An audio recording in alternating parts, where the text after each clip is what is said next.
नमस्कार, मैं पिंकी, आप देख रहे हैं हमारा यूट्यूब चैनल। तो दोस्तों आज मैं ब्लैक किट धोने वाली हूँ वॉशिंग मशीन में। तो दोस्तों मैंने पानी डाला हुआ है इसमें और इसमें अब थोड़ा सर्फ डालने वाली हूँ। देखिए दोस्तों,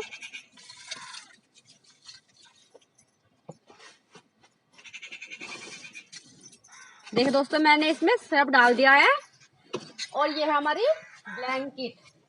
देखिए दोस्तों काफी बड़ी है, इसको मैं वॉशिंग मशीन में धोने वाली हूँ। देखिए दोस्तों, मैं दिख रही हूँ आपको? नहीं दिख रही है? तो देखिए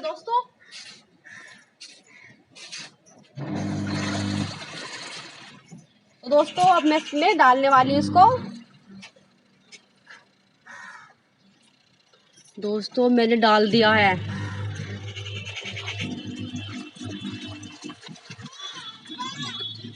दोस्तों वीडियो को लाइक कीजिए, चैनल को